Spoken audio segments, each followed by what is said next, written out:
Di beberapa bagian dunia menetap hampir menjadi bentuk perlawanan. Di tempat-tempat ini, iklim, ketidakamanan, dan polusi mengubah kehidupan sehari-hari menjadi perjuangan yang terus-menerus. Perumahan tidak aman, layanan dasar tidak memadai, dan kondisi fisik menyulitkan rutinitas.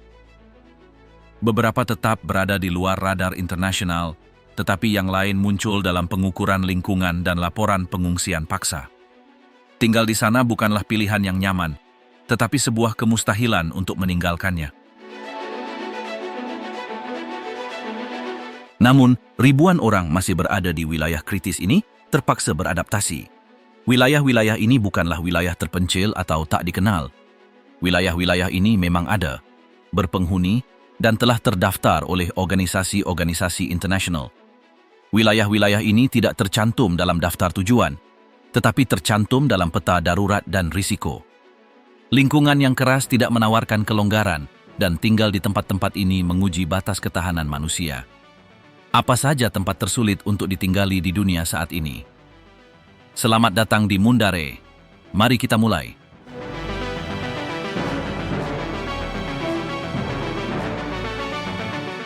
Migingo, neraka terapung antara Uganda dan Kenya. Terletak di bagian barat Danau Victoria, di antara batas wilayah Uganda dan Kenya, hamparan tanah berbatu ini telah menjadi terkenal karena jumlah penduduknya yang luar biasa banyak. Meskipun luasnya hanya 2.000 meter persegi, Migingo mempertahankan konsentrasi populasi yang sulit dibayangkan dalam konteks lain. Dengan sekitar 1.500 penduduk yang tinggal di ruang kecil ini, populasi ini mencakup lebih dari 200 pedagang ikan yang berpartisipasi dalam berbagai kegiatan perdagangan dan niaga lokal. Penggerak ekonomi utama Migingo tetaplah perikanan, dengan penekanan khusus pada ikan Nile perch, spesies yang sangat berharga di pasar regional. Operasi penangkapan ikan di Danau Victoria berlangsung selama berjam-jam, dan hasil tangkapan dijual baik di pulau itu sendiri maupun di kota-kota terdekat. Namun, ukuran wilayah yang kecil menciptakan keterbatasan yang terus-menerus untuk memperluas kegiatan produktif lainnya atau membangun struktur baru.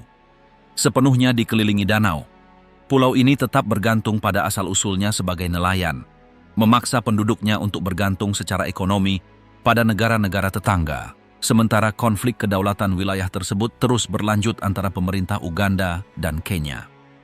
Komunitas ini telah menyatukan orang-orang dari berbagai belahan Afrika Timur, terutama nelayan dari Tanzania, Uganda, dan Kenya, yang semuanya tertarik dengan kemungkinan mendapatkan penghidupan yang stabil. Bangunan-bangunan tempat tinggal yang dominan hampir seluruhnya terbuat dari lembaran logam bergelombang ditempatkan berdekatan untuk memanfaatkan setiap jengkal lahan yang tersedia. Bentuk organisasi ini telah melahirkan cara hidup kolektif yang sangat erat, di mana interaksi yang konstan telah memperkuat jaringan komunitas yang solid yang diperlukan di tempat yang sumber daya dan layanannya langka. Kehidupan sehari-hari di Migingo berlangsung dengan akses terbatas ke berbagai kebutuhan pokok. Pulau ini memiliki beberapa ruang sementara, termasuk tempat-tempat kecil yang menjual minuman beralkohol, akomodasi, apotek sederhana, dan beberapa area yang didedikasikan untuk perdagangan seks. Namun, fasilitas kesehatan tidak memadai, yang secara langsung memengaruhi kondisi kehidupan. Tidak adanya struktur kepolisian permanen juga dapat menimbulkan ketidakamanan, meskipun penduduk cenderung berorganisasi untuk menjaga ketertiban dan saling membantu dalam menghadapi kesulitan bersama. Dalam lingkungan budaya dan agama pulau ini, berbagai aliran agama Kristen dapat ditemukan aktif di antara penduduk. Bahasa yang dominan adalah Swahili, meskipun bahasa daerah lain juga digunakan, mencerminkan keragaman bahasa yang disesuaikan dengan interaksi sehari-hari. Adat istiadat tradisional masih ada, membentuk tatanan sosial yang beragam, meskipun ruang gerak kehidupan sehari-hari terbatas. Konflik atas kendali teritorial menambah ketegangan yang konstan. Perselisihan antara Kenya dan Uganda telah menimbulkan gesekan berkepanjangan yang mencakup pengerahan patroli, inspeksi, dan pertukaran pernyataan. Meskipun pihak berwenang telah berupaya menyelesaikan situasi melalui jalur diplomatik, perselisihan tetap ada dan memengaruhi persepsi legalitas di pulau itu. Di tengah ketidakpastian ini, penduduk terus menata kehidupan mereka tanpa administrasi publik yang jelas dan bergantung pada perjanjian informal untuk menyelesaikan masalah praktis. Hunian yang dibangun di atas batu berukuran kecil, tanpa sekat internal yang jelas, dan seringkali dibangun dengan bahan-bahan daur ulang. Jalur antara satu bangunan dengan bangunan lainnya melewati koridor yang sangat sempit, sehingga hanya satu orang yang dapat melewatinya dalam satu waktu. Tidak ada vegetasi yang terlihat, dan tidak ada sistem drainase untuk menyalurkan limbah, yang berarti sebagian besar limbah terpapar ke lingkungan. Air yang digunakan untuk berbagai keperluan, seperti memasak, mencuci, atau mandi, berasal langsung dari danau, tanpa pengolahan apapun, yang jelas menimbulkan risiko kesehatan. Kondisi iklim juga berperan. Panas mudah terakumulasi di dalam struktur logam, dan sirkulasi udara antar bangunan menjadi sulit. Hal ini membuat bagian dalam rumah terasa pengap di siang hari dan ventilasi buruk di malam hari. Tidur dalam kondisi seperti ini merupakan tantangan sehari-hari dan momen privasi sangat jarang. Namun penduduk telah mengembangkan mekanisme coping untuk mengatasi kondisi ini dengan mempertahankan rutinitas kerja, bersosialisasi, dan mengatur diri sendiri. Pulau ini tidak memiliki sistem kelistrikan formal. Listrik berasal dari generator individual yang menggunakan bahan bakar yang dibawa dari daratan. Jumlah jam listrik per hari bergantung pada sumber daya yang tersedia dan pada kerjasama antar tetangga untuk berbagi biaya. Seringkali, energi ini hanya digunakan untuk mengisi daya senter, memelihara pendingin dasar untuk ikan, atau mengoperasikan radio untuk mengikuti berita daerah. Sirkulasi barang konsumsi dilakukan melalui perahu-perahu kecil yang menghubungkan pulau dengan tepi danau. Barang-barang kebutuhan pokok seperti beras, tepung, dan obat-obatan tiba dalam jumlah terbatas dan seringkali harganya lebih mahal daripada di daratan. Sistem pasokan tidak diatur secara resmi, sehingga seringkali bergantung pada perjanjian pribadi atau jaringan distribusi informal. Dinamika ini memperkuat ekonomi yang berbasis pada barter, uang tunai, dan hubungan antara pedagang lokal.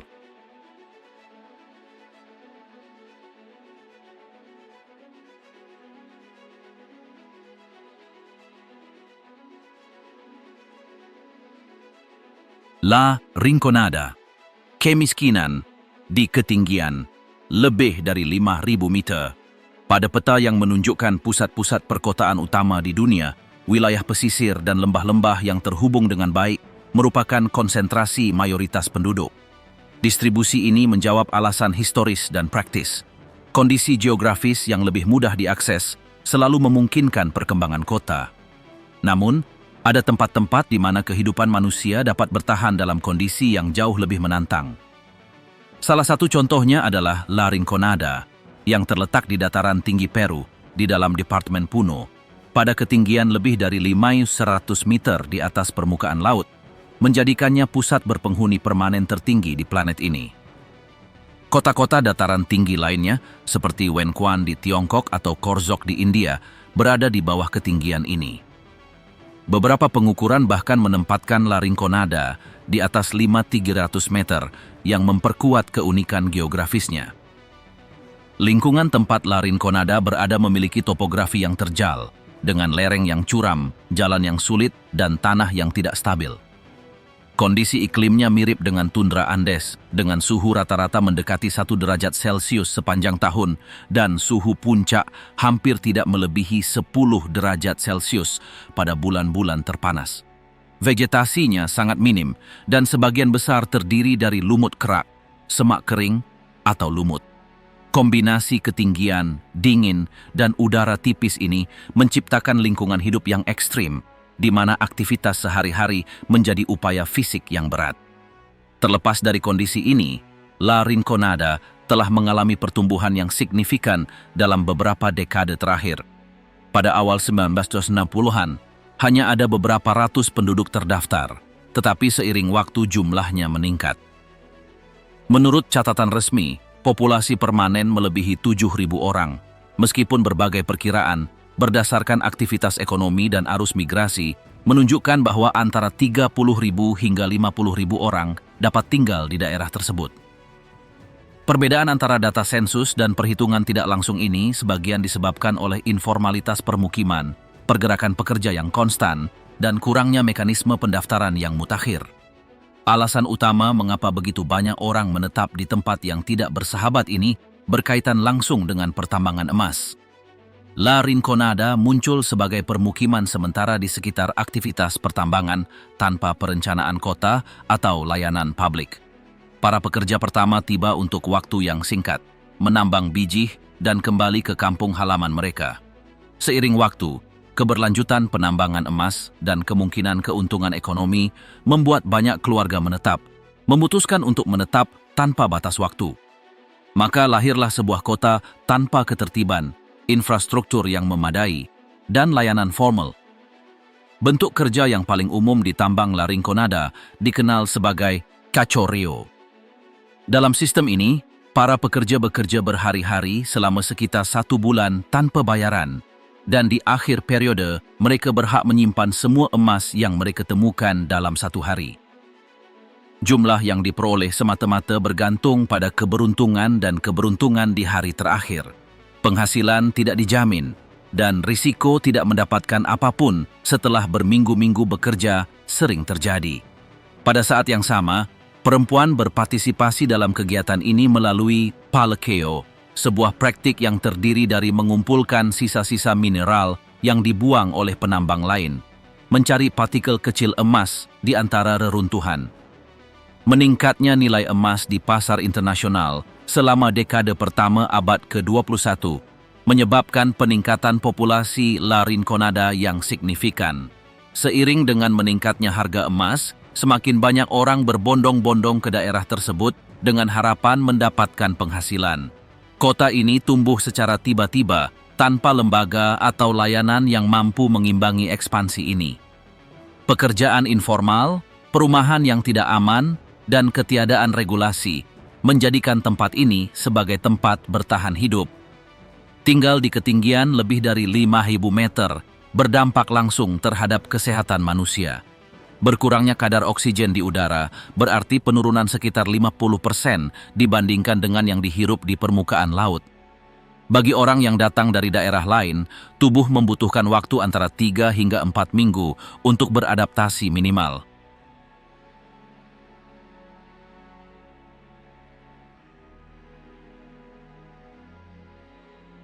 Sistem layanan kesehatan yang tersedia sangat minim.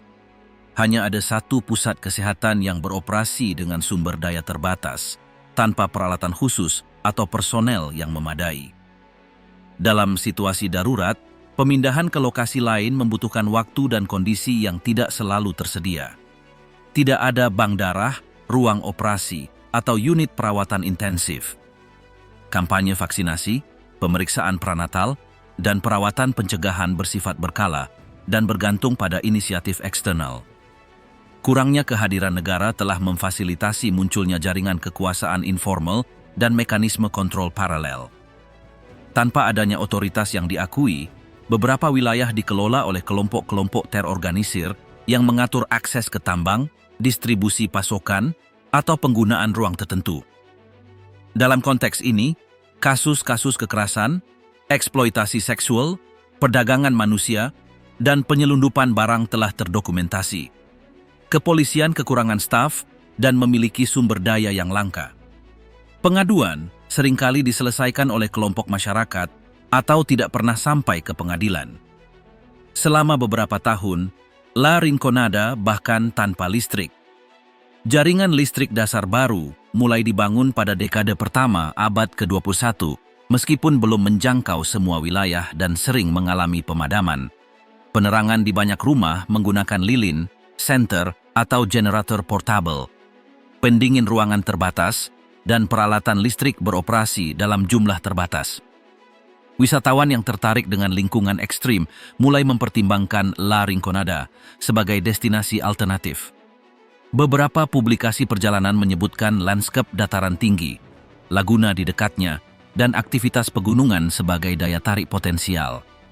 Namun, pembangunan pariwisata belum menghasilkan peningkatan kualitas hidup yang nyata atau mengubah kondisi struktural kawasan tersebut. Kota ini terus beroperasi tanpa perencanaan kota, dengan layanan yang tidak memadai dan ekonomi yang berbasis pada pertambangan berisiko tinggi.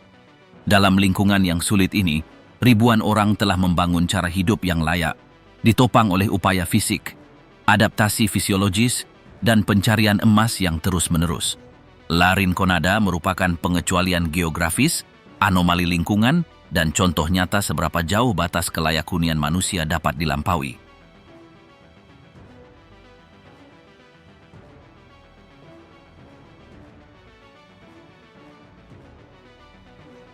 Gaza, dikepung tembok dan perang jalur Gaza, sedang mengalami salah satu momen paling kritis dalam sejarahnya baru-baru ini. Setelah berbulan-bulan dibombardir terus-menerus, pengungsian massal, dan runtuhnya total struktur keamanan dan distribusi pasokan, kehidupan sehari-hari telah direduksi menjadi perjuangan untuk bertahan hidup tanpa akses yang stabil terhadap makanan, air bersih, atau obat-obatan. Di jalanan, antrean mengular di sekitar titik-titik distribusi bantuan yang dikelola oleh organisasi kemanusiaan yang dipaksakan dari luar. Mereka yang pergi ke tempat-tempat ini melakukannya dengan sadar bahwa mereka mempertaruhkan keselamatan fisik mereka, tetapi keputusasaan telah mengalahkan rasa takut.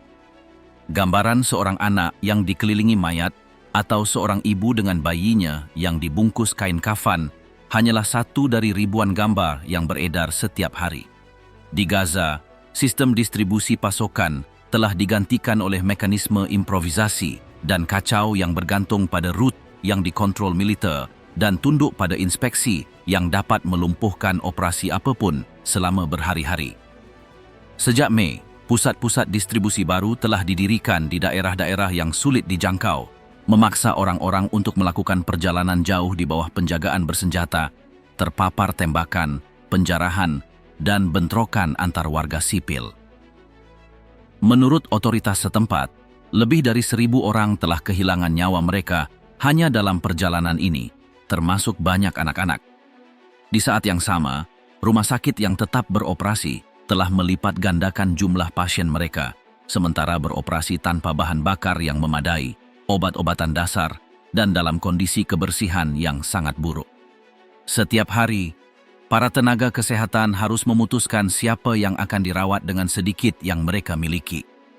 Kepadatan di pusat-pusat ini menyebabkan mereka yang tidak tiba tepat waktu meninggal di gerbang atau harus kembali ke kamp tanpa perawatan apapun. Salah satu kesaksian yang paling representatif adalah kesaksian Ahmed Ajur, seorang pemuda dari kamp pengungsi Nusairat, yang menjadi satu-satunya pencari nafkah bagi keluarganya setelah serangan.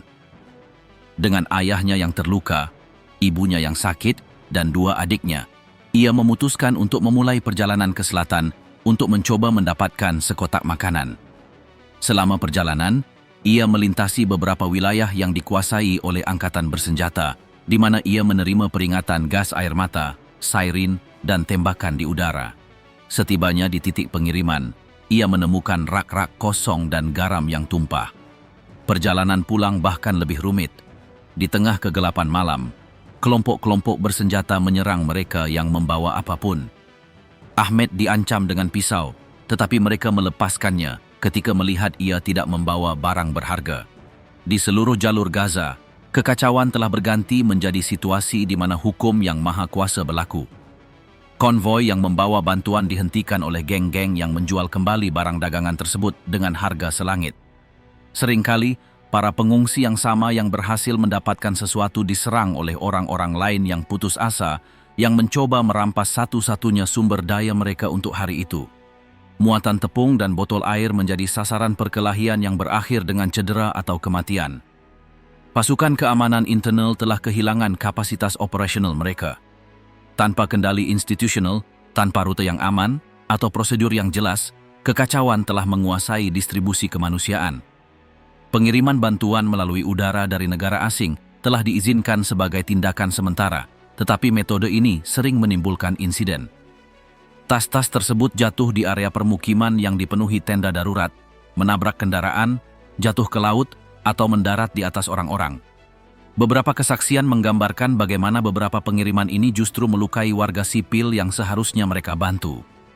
Pada saat yang sama, sementara organisasi internasional bersikeras pada perlunya membuka penyeberangan darat yang stabil, truk-truk yang penuh dengan makanan dan obat-obatan menunggu otorisasi untuk masuk.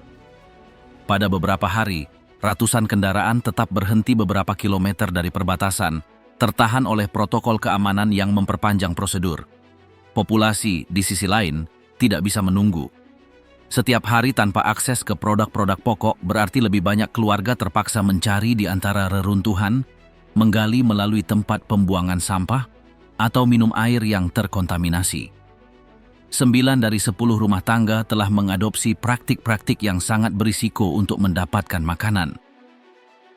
Dampaknya pada anak-anak tidak proporsional. Organisasi-organisasi internasional melaporkan peningkatan kasus kekurangan gizi parah. Banyak anak-anak tiba di pusat-pusat medis yang menunjukkan tanda-tanda kerusakan yang lanjut. Pada bulan Juli, lebih dari 20 anak meninggal karena penyebab yang berkaitan dengan kelaparan.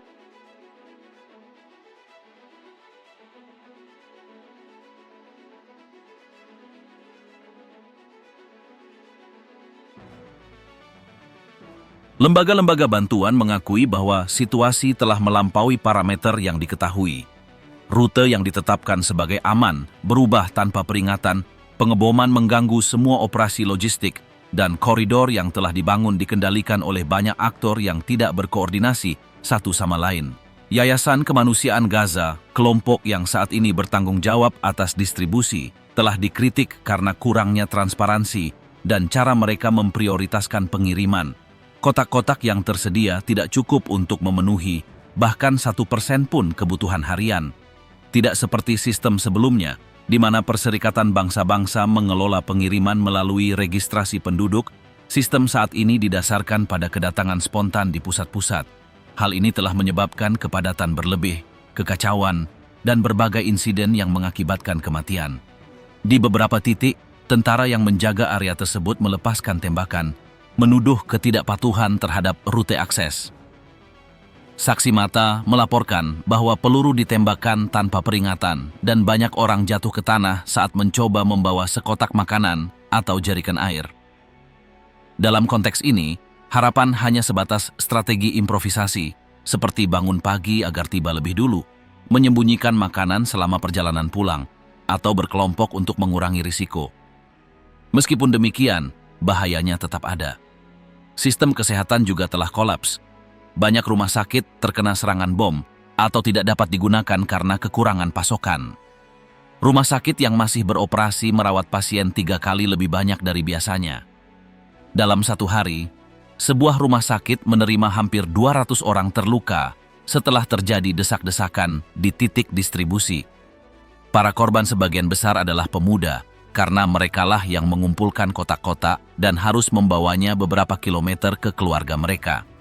Di pusat-pusat lain, seperti Al-Mawasi, ruang perawatan telah dilengkapi dengan tempat tidur darurat di lorong-lorong dan halaman. Staf medis bekerja tanpa lelah, tanpa bayaran, dan dengan sumber daya terbatas. Krisis air juga menjadi masalah. Dengan tidak beroperasinya pabrik desalinasi dan sumur-sumur, sebagian besar keluarga mengonsumsi air yang tidak layak konsumsi. Infeksi usus, dehidrasi, dan wabah penyakit pernapasan telah meningkat. Kondisi higienis di semua kamp sangat memprihatinkan. Kepadatan penduduk, kurangnya sanitasi, dan keberadaan puing-puing memperburuk risiko. Para pengungsi harus tinggal berminggu-minggu di tempat yang sempit, berbagi peralatan makan, pakaian, dan makanan jika ada. Tidak ada mekanisme perlindungan anak di bawah umur, tidak ada akses ke layanan kesehatan mental, dan tidak ada ruang aman bagi ibu hamil atau lansia. Prioritas mereka kini hanya untuk mendapatkan makanan sebelum malam tiba dan bertahan hidup keesokan harinya. Otoritas kemanusiaan telah memperingatkan bahwa kelaparan telah menjadi alat tekanan. Jumlah truk yang dibutuhkan untuk memenuhi kebutuhan saat ini telah meningkat 3 kali lipat sejak awal konflik. Tetapi pengiriman yang sebenarnya bahkan tidak mencapai sebagian kecil dari volume tersebut. Sebagian besar jalur darat masih ditutup atau berada di bawah pembatasan ketat. Ribuan ton bantuan terkumpul hanya beberapa kilometer jauhnya, tidak dapat diseberangi. Dalam konteks ini, para aktor lokal telah mengecam blokade sistematis yang menghalangi penyelamatan nyawa. Tanpa layanan kesehatan, tanpa pasukan rutin, dan tanpa mekanisme perlindungan, Gaza telah menjadi tempat di mana kehidupan sehari-hari berputar di sekitar kebutuhan paling dasar, mencari makanan. Bayangan seluruh keluarga berjalan bermil-mil hanya untuk pulang dengan tangan hampa terus terulang setiap hari. Bagi banyak orang, pencapaian terbesar setiap hari adalah mendapatkan sedikit tepung atau air kotor. Masa depan, dalam kondisi seperti ini, tak lagi menjadi harapan. Bagi mereka yang tinggal di sana, masa kini adalah rangkaian hari-hari yang identik, di mana setiap fajar membawa tantangan yang sama. Untuk terus bernapas di tempat yang telah tertutup dari luar dan terabaikan dari dalam.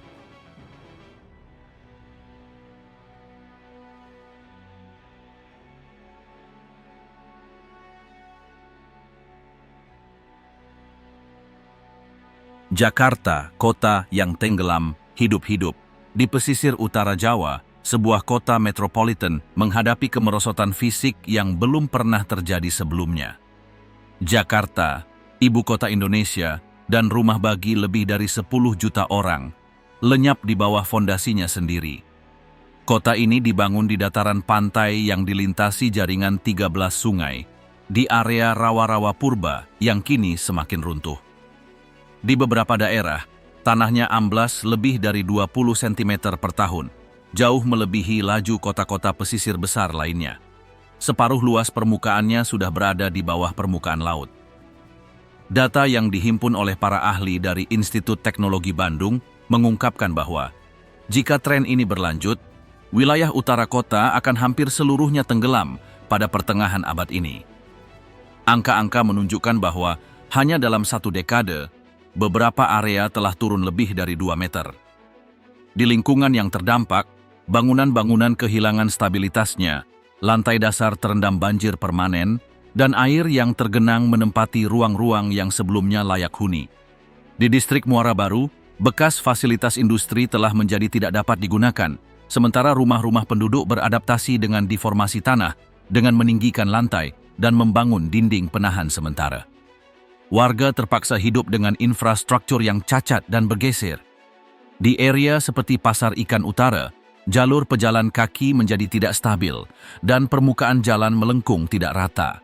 Seiring menipisnya cadangan air tanah, tanah kehilangan kohesi dan amblas yang memengaruhi rumah sederhana maupun kompleks mewah. Bahkan di properti eksklusif di tepi pantai, pemilik memperhatikan retakan berulang pada pilar dan dinding. Kolam renang meluap saat hujan, dan perabotan harus dipindahkan ke lantai atas untuk menghindari kerusakan. Dinas Pekerjaan Umum berupaya mengatasi situasi ini dengan membangun penghalang pantai yang memisahkan laut dari permukiman terdampak. Tanggul terus dibangun, diperbaiki, dan diperkuat, tetapi kenaikan permukaan laut dan tekanan curah hujan seringkali melebihi kapasitasnya. Pasang surut air laut terus meningkat, dan nelayan setempat melaporkan bahwa setiap tahun air naik setidaknya 5 cm di atas batas sebelumnya. Pemandangan laut telah digantikan oleh struktur beton yang mencegah masuknya air asin secara langsung, meskipun tidak selalu berhasil mencegah banjir. Meskipun demikian, proyek-proyek konstruksi terus berjalan. Menara apartemen dan perumahan terus bermunculan di sepanjang garis pantai. Sejumlah pihak di industri properti mengaku telah meminta pihak berwenang untuk menghentikan inisiatif-inisiatif ini, tetapi selama permintaan masih ada, pertumbuhan tidak akan berhenti. Menurut seorang perwakilan asosiasi pengembang, penjualan unit-unit properti tetap menjaga ekspansi tetap berjalan, meskipun ada peringatan akan adanya penurunan tanah. Situasi ini tidak terbatas di wilayah utara. Di wilayah lain, tanah juga mengalami penurunan tanah, meskipun dengan laju yang berbeda. Di wilayah barat ibu kota, penurunan tahunan dapat mencapai 15 cm, di wilayah timur hingga 10 cm, dan di wilayah tengah rata-rata tetap sekitar 2 cm. Hanya di wilayah selatan yang tercatat angka yang lebih rendah, hanya 1 atau 2 cm per tahun. Penyebab fenomena ini sebagian besar terletak di bawah tanah. Jaringan pasokan air publik tidak memadai untuk memenuhi permintaan kota. Kurang dari separuh rumah mendapatkan pasokan yang andal. Akibatnya, baik warga maupun pelaku bisnis telah bertahun-tahun menggunakan ekstraksi langsung dari tanah dasar untuk memenuhi kebutuhan mereka. Sumur artesis dan sistem pompa menyedot jutaan liter air dari akuifer perkotaan, melemahkan fondasi yang menopang permukiman. Ekstraksi intensif ini telah menyebabkan tanah amblas, seolah-olah kota dibangun di atas kasur yang perlahan mengempis. Inspeksi oleh otoritas setempat mengungkapkan bahwa banyak bangunan di pusat kota, termasuk hotel, pusat perbelanjaan, dan gedung pencakar langit, menggunakan pompa ekstraksi tanpa izin. Dalam beberapa kasus, operasi dilakukan tanpa izin dan tanpa memantau volume yang diekstraksi. Hal ini berkontribusi pada keruntuhan tanah secara progresif. Pengelola perumahan mengklaim mereka tidak punya pilihan lain karena infrastruktur negara tidak menjamin akses mereka terhadap air. Mereka lebih suka mengandalkan sistem mereka sendiri, meskipun ini berarti berkontribusi pada kerusakan lingkungan. Situasi ini telah mendorong pemerintah kota untuk menerapkan langkah-langkah perbaikan. Di antaranya, persyaratan untuk mendapatkan izin khusus untuk penggunaan air tanah.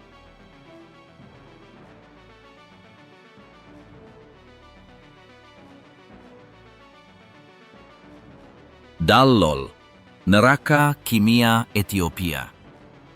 Terletak di Ethiopia Utara, Dallol merupakan salah satu lingkungan paling ekstrim di bumi. Lokasinya berada di Depresi Danakil, sebuah area geologis aktif yang terisolasi dari dunia luar, di mana kondisi fisiknya telah membuat segala bentuk permukiman manusia atau hewan menjadi mustahil. Bentang alam yang tidak ramah ini, yang tampak memukau karena rona kimianya yang intens, terbentuk dari interaksi antara magma dan endapan garam purba, menghasilkan sistem vulkanik dangkal yang sangat tidak stabil dan syarat dengan unsur-unsur korosif. Danau, dataran dan formasi yang membentuk bentang alam saat ini muncul pada tahun 1926 setelah serangkaian letusan hidrotermal. Sejak saat itu, situs ini telah diidentifikasi sebagai salah satu lokasi yang paling tidak cocok untuk perkembangan biologis yang diketahui. Sekilas, kolam hijau, oranye, dan kuning tampak seperti bentang alam buatan, tetapi sebenarnya merupakan hasil kombinasi klorida, oksida logam, dan gas vulkanik yang sepenuhnya mengubah kimia lingkungan. Tanah di bawahnya terus-menerus melepaskan campuran senyawa volatil dan asam, membuat udara menjadi beracun, dan tanah menjadi sangat tidak stabil. Mata air panas ini tidak mengandung kehidupan mikroskopis karena salinitas, keasaman, dan suhunya melebihi batas yang dapat ditoleransi sel apapun tanpa hancur. Para peneliti yang telah menjelajahi situs ini dalam beberapa tahun terakhir telah mengesampingkan keberadaan organisme hidup, meskipun keberadaan nanobakteri awalnya dipertimbangkan. Analisis selanjutnya mengaitkan jejak-jejak ini dengan kontaminasi manusia yang dibawa selama ekspedisi, tanpa memastikan bahwa mereka adalah bentuk asli. Komposisi medan mencegah aktivitas biologis yang berkelanjutan. Di kolam air garam yang menutupi area kawah yang luas, konsentrasi magnesium dan asam sulfat langsung menghancurkan membran sel apapun. Kendala fisika kimia ganda ini telah diakui oleh berbagai pusat penelitian sebagai contoh nyata lingkungan cair yang tidak mampu mendukung kehidupan. Bahkan mikroorganisme halofilik yang mampu bertahan hidup di lingkungan ekstrim tidak dapat berkembang di ekosistem ini. Suhu atmosfer mencapai tingkat ekstrim. Suhu tertinggi mendekati 50 derajat Celcius telah tercatat, menjadikan Dallol salah satu tempat terpanas di planet ini. Kelembapan udara praktis nol, curah hujan tidak ada, dan radiasi matahari jatuh langsung ke medan putih yang memantulkan cahaya, mengintensifkan sensasi termal. Tidak ada naungan, vegetasi, atau tempat berlindung alami apapun. Oksigen di area ini langka karena emisi gas vulkanik yang terus-menerus. Pengukuran terbaru menunjukkan tingkat yang membuat pernapasan terus-menerus sulit, bahkan bagi manusia yang terlatih. Setiap aktivitas berkepanjangan di area ini memerlukan peralatan khusus, baik untuk melindungi diri dari udara maupun untuk menghindari kontak dengan air atau tanah yang dapat menimbulkan korosi bahkan pada material industri dalam hitungan jam. Toksisitas lingkungan meningkat akibat emisi klorin, sulfur dioksida, dan senyawa nitrogen. Gas-gas ini tidak hanya memengaruhi sistem pernapasan, tetapi juga menimbulkan ancaman langsung pada kulit dan mata. Kontak langsung dengan ventilasi hidrotermal dapat menyebabkan luka bakar kimia yang parah. Risiko geologisnya juga signifikan. Aktivitas seismik di area ini konstan. Interaksi antar lempeng tektonik telah membentuk wilayah yang rapuh, di mana retakan kecil dapat melepaskan gas atau mengubah struktur tanah tanpa peringatan. Beberapa ventilasi kawah terletak di bawah permukaan laut, yang semakin memperburuk tekanan internal dan volatilitas reaksi. Warna-warna cerah yang menjadi ciri khas area ini merupakan konsekuensi langsung dari proses ekstrem ini. Besi teroksidasi mewarnai air menjadi kemerahan. Sulfur terlarut memberi warna kekuningan, sementara sulfida metalik menghasilkan warna hijau. Palet kimia ini terkadang disalahartikan sebagai tanda keanekaragaman hayati, padahal sebenarnya merupakan indikator lingkungan yang tidak cocok untuk organisme kompleks apapun. Beberapa penelitian telah membandingkan ekosistem ini dengan apa yang mungkin ditemukan di planet lain.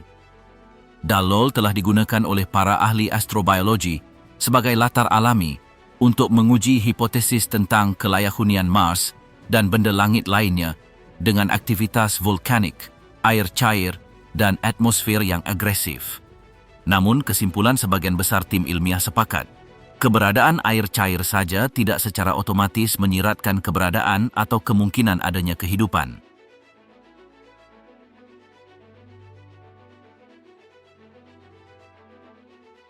Agbogblosi, tempat pembuangan elektronik terbesar di dunia. Selama bertahun-tahun, sebagian wilayah Accra, ibu kota Ghana, menyimpan salah satu konsentrasi sampah elektronik tertinggi di dunia. Dikenal sebagai Agbogblosi. Tempat pembuangan sampah ini menerima sekitar 15.000 ton peralatan elektronik bekas setiap tahunnya, termasuk komputer, televisi, ponsel, dan suku cadang mesin. Sebagian besar berasal dari negara-negara industri. Meskipun terdapat pembatasan internasional terhadap perdagangan skrap beracun, sebagian besar material ini masuk ke negara tersebut melalui suap atau deklarasi yang tidak akurat di pelabuhan. Di sekitar tempat pembuangan sampah raksasa ini, sebuah sistem ekonomi informal berkembang berdasarkan pemulihan logam berharga seperti tembaga dan aluminium. Cara paling umum untuk mendapatkannya adalah dengan membakar kabel berlapis plastik yang menghasilkan awan gas yang sangat beracun. Kegiatan ini dilakukan oleh para migran muda yang melarikan diri dari daerah pedesaan tanpa peluang dan mencari cara untuk menghasilkan uang dari limbah teknologi, meskipun hal itu berisiko serius bagi kesehatan mereka. Banyak pekerja di lokasi ini datang dari Ghana Timur Atas, wilayah di mana kurangnya lapangan kerja dan layanan dasar memaksa kaum muda untuk bermigrasi. Setibanya di Accra, tanpa opsi hukum atau pelatihan teknis, mereka bergabung dengan rantai daur ulang yang sangat rentan. Mereka berjalan di antara sisa-sisa sirkuit dan monitor yang rusak dengan karung di punggung, mengumpulkan komponen-komponen yang masih berguna untuk dijual kepada para perantara. Untuk memisahkan logam dari plastik, mereka menggunakan pembakaran langsung.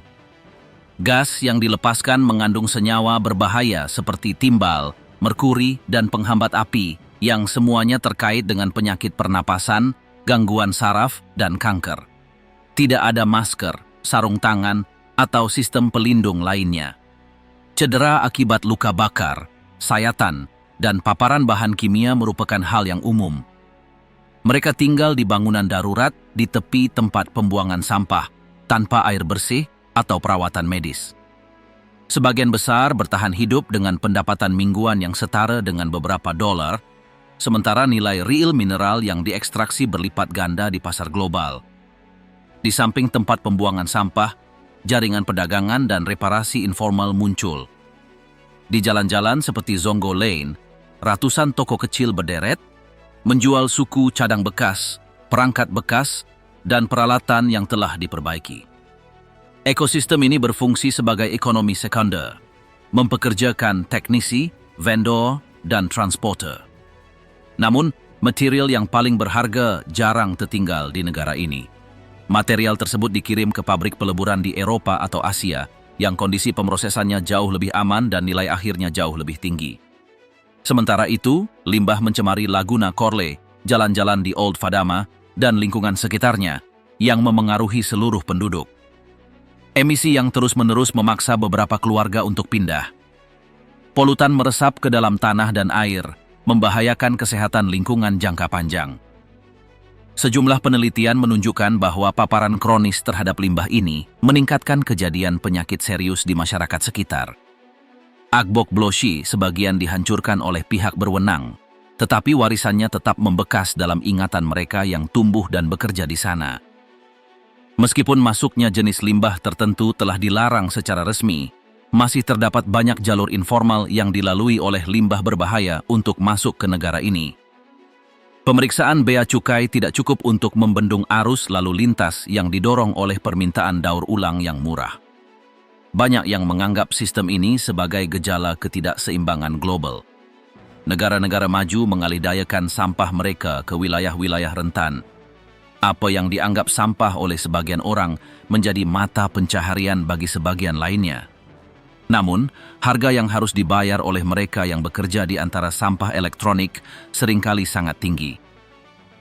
Tanpa hak atau perlindungan tenaga kerja, mereka menghadapi lingkungan di mana setiap kabel yang terbakar meninggalkan bekas di paru-paru mereka.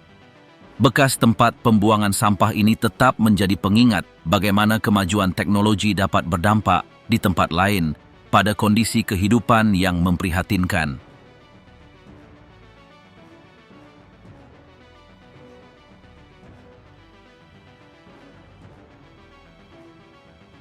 Yakutsk, dingin ekstrem abadi.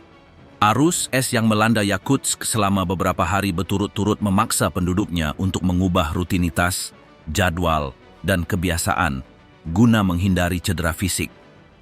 Seorang warga menjelaskan bahwa di kota ini tidak ada cara untuk melawan lingkungan iklim. Satu-satunya solusi adalah beradaptasi sejak hari pertama. Pakaian dikenakan berlapis-lapis sebagai perlindungan wajib untuk menghindari dampak langsung dari lingkungan. Sepanjang tahun, suhu sangat bervariasi, dengan suhu tertinggi di musim panas mencapai 25 derajat Celcius, dan suhu tertinggi di musim dingin turun hingga -42 derajat Celcius. Januari mencatat suhu terendah yang pernah tercatat. Terlepas dari kondisi ini, Yakutsk berpenduduk hampir 3.000 jiwa, salah satu yang tertinggi di seluruh wilayah Siberia. Pertumbuhan penduduk tetap konstan, sebagian berkat ekstraksi mineral yang telah menciptakan lapangan kerja yang stabil. Banyak orang telah mengubah lingkungan yang sulit ini menjadi peluang untuk mendirikan bisnis yang berkaitan dengan pertambangan atau bahkan proyek teknologi. Kota ini terus beroperasi selama musim-musim paling ekstrim, berkat disiplin penduduknya dan peran ekonomi yang dimainkannya di Rusia Timur. Saat suhu turun di bawah 47 derajat Celcius, pasar terbuka tetap beroperasi, dengan orang-orang berpindah-pindah di antara kios-kios yang tertutup es. Yakutsk menduduki puncak daftar kota dengan suhu musim dingin yang mencapai tingkat ekstrim, melampaui wilayah dingin lainnya di planet ini. Ada wilayah lain dengan iklim yang keras, tetapi tidak mencapai rekor suhu rata-rata kota ini. Di antaranya adalah Oymyakon, juga di Sakha, sekitar 350 km jauhnya, yang telah melaporkan suhu mendekati 68 derajat di bawah nol, menjadikannya pemukiman manusia dengan rekor terendah. Kota-kota seperti Yellowknife di Kanada juga mengalami musim dingin yang intens, dengan suhu turun hingga -40 derajat Celcius. Norilsk, kota Rusia lainnya, memiliki beberapa karakteristik iklim yang mirip dengan Yakutsk, meskipun dengan musim dingin yang berkisar di sekitar -30 derajat Celcius, -10 derajat Fahrenheit. Semua wilayah ini menghadirkan kendala untuk transportasi, pengawetan makanan, perawatan kendaraan, dan infrastruktur dasar. Di tempat-tempat ini, penduduk telah mengembangkan praktik khusus untuk menahan suhu yang bahkan memengaruhi material konstruksi, yang membutuhkan penguatan struktur dan adaptasi kendaraan dengan sistem start dingin berkelanjutan. Yakutsk terletak di atas tanah beku permanen yang dikenal sebagai permafrost, yang mengharuskan bangunan didirikan di atas pilar atau platform yang mencegah panas dari rumah mencairkan tanah. Rekayasa yang beradaptasi dengan es telah memungkinkan kota ini berfungsi meskipun memiliki keterbatasan fisik. Meskipun menghadapi tantangan yang terus-menerus, penduduknya tetap aktif dan sektor-sektor produktif terus beroperasi tanpa gangguan.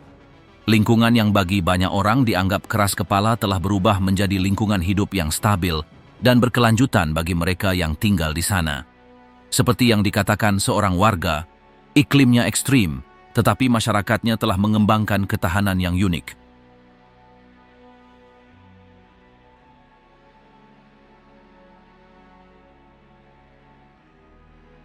Chernobyl, tempat kehidupan hening selamanya. Kecelakaan tahun 1986 menghanguskan wilayah utara Ukraina, meninggalkan area seluas lebih dari 2.500 km persegi dalam reruntuhan yang belum pulih vitalitasnya.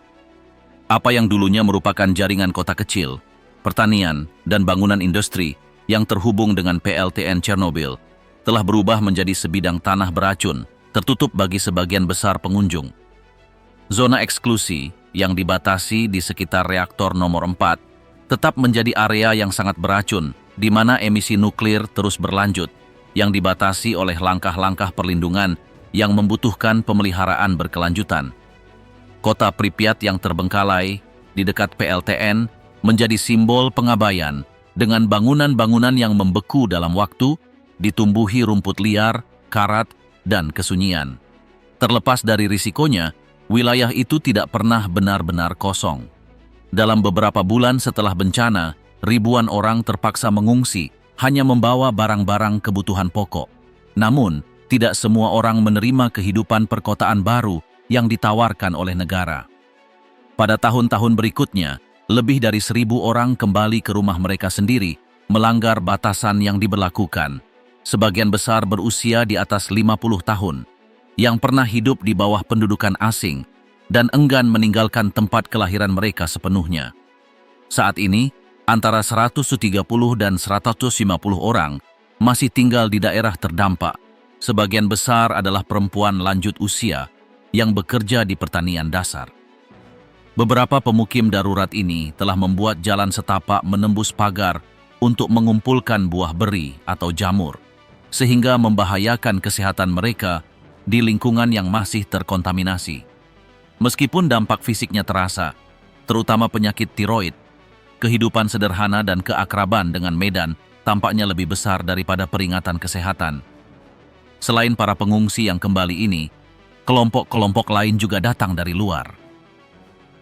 Tenaga teknis, ilmuwan, dan pekerja pindah ke daerah tersebut untuk melakukan penelitian, dekontaminasi, atau pekerjaan pemeliharaan. Pemantauan radiasi permanen dan penahanan bahan radioaktif dilakukan di fasilitas pembangkit listrik yang masih aktif. Sekitar 3.000 profesional bekerja setiap hari dalam kondisi keselamatan khusus, memasuki dan meninggalkan daerah tersebut secara bergiliran. Sementara itu, rumah-rumah bobrok di desa-desa tetangga sebagian telah dihuni oleh warga Ukraina yang mengungsi akibat konflik yang dimulai pada tahun 2014. Bagi banyak orang, tinggal di bangunan terbengkalai di dalam atau di pinggiran zona eksklusi merupakan pilihan yang lebih layak daripada menghadapi sewa tinggi atau kekerasan yang dialami di wilayah lain. Infrastruktur perkotaan yang ditinggalkan tetap seperti kapsul masa lalu. Sekolah, rumah sakit, taman, toko, dan rumah dikosongkan dalam semalam. Banyak yang masih menyimpan barang-barang pribadi, buku terbuka, mainan, dan peralatan makan, seolah-olah penghuninya akan segera kembali. Reruntuhan Pripyat terus mengalami transformasi, dengan dinding yang melengkung, atap yang runtuh, dan vegetasi yang menutupi semua yang dilewatinya. Sejak pemasangan New Safe Confinement pada tahun 2016, sebuah struktur logam raksasa yang menutupi reaktor yang rusak, Tujuannya adalah untuk mencegah emisi radiasi ke dunia luar. Lengkungan ini melindungi sisa-sisa sarkofagus beton asli yang telah rusak dan memungkinkan pekerjaan di dalamnya tanpa paparan langsung. Harapannya, lapisan penutup ini akan bertahan setidaknya 1 abad sementara pekerjaan dilakukan untuk membersihkan sisa bahan bakar dan limbah berbahaya lainnya secara bertahap. Sebagian besar bangunan di sekitarnya masih terbengkalai. Beberapa telah digunakan kembali secara sporadis oleh para peneliti atau tenaga teknis, tetapi kerusakan yang meluas mengubah wilayah tersebut menjadi lanskap yang gersang. Meskipun demikian, persepsi akan kegersangan ini tetap menarik pengunjung. Hingga pecahnya perang pada tahun 2022, sebuah bentuk pariwisata yang unik berkembang di sekitar bencana tersebut. Puluhan ribu orang menjelajahi jalanan yang kosong, ruang kelas yang tertutup debu, salon kecantikan yang masih utuh, dan kincir angin ikonis di arena pameran. Pengalaman ini yang digambarkan sebagai anti-pariwisata menawarkan gambaran nyata tentang apa yang oleh banyak orang dianggap sebagai peringatan akan masa depan. Daya tarik pasca apokaliptik melahirkan industri yang memberikan pendapatan bagi pemandu dan operator, beberapa berbasis di kota-kota terdekat.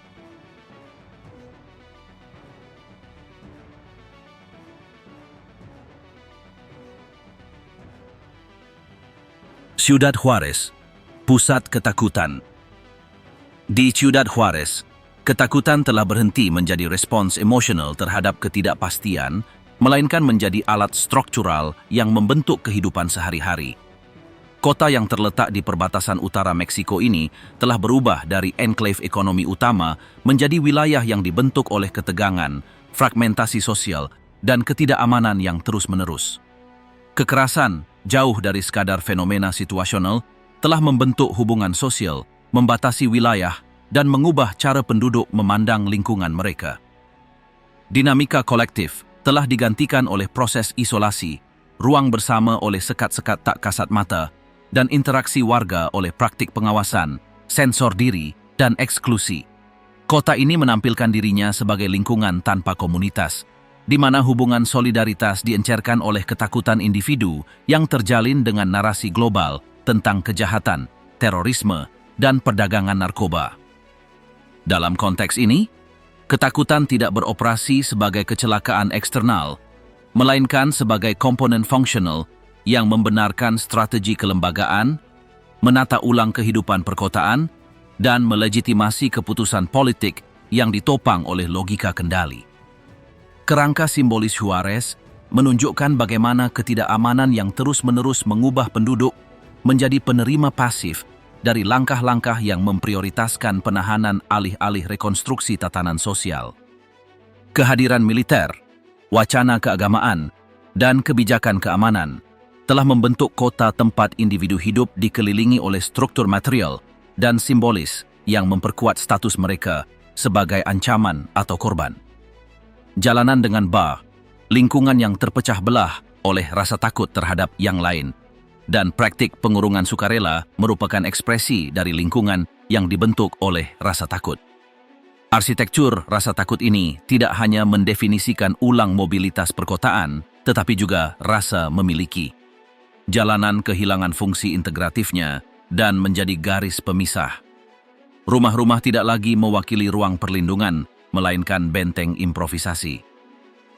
Sosok warga negara dikaburkan oleh mekanisme kontrol dan narasi kelembagaan yang mereduksi partisipasi mereka menjadi kepatuhan atau penarikan diri.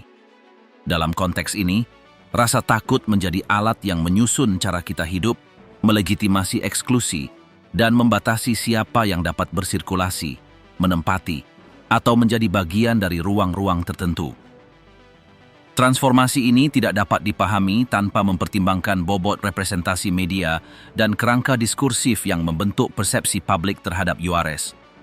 Kota ini telah ditransformasikan menjadi simbol kekacauan oleh media, institusi, dan wacana global yang memposisikannya sebagai contoh kegagalan perkotaan. Narasi-narasi ini membangun imajinasi dekomposisi yang tidak hanya mendokumentasikan tindakan kekerasan, tetapi juga membesar-besarkannya sebagai elemen konstitutif identitas lokal. Representasi Juárez sebagai tempat yang tak terkendali, dirundung kejahatan dan kematian, telah menjadi ramalan yang berkelanjutan dan memicu proses eksklusi. Dalam lingkungan ini, elemen-elemen struktural yang memunculkan konfigurasi ini terlupakan. Deregulasi negara, model ekonomi makiladora yang memusatkan arus migrasi tanpa menjamin kondisi yang layak, ketiadaan kebijakan kohesi sosial, dan fragmentasi kelembagaan yang mengikis kontrak sipil. Oleh karena itu, kekerasan merupakan penyebab sekaligus akibat dari serangkaian keputusan yang dilegitimasi oleh rasa takut. Dan ketika rasa takut menjadi norma, kota berhenti menjadi tempat pertemuan, melainkan kumpulan zona tertutup yang beroperasi di bawah logika bertahan hidup. Operasi militer yang diumumkan pada Maret 2008 sebagai respons atas meningkatnya pembunuhan terkait narkoba bukan sekadar strategi keamanan.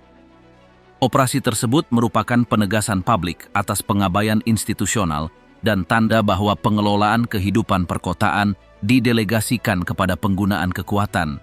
Lebih dari 1.000 tentara memasuki Juarez dengan janji memulihkan ketertiban, memperkuat gagasan bahwa musuh berada di antara penduduk itu sendiri.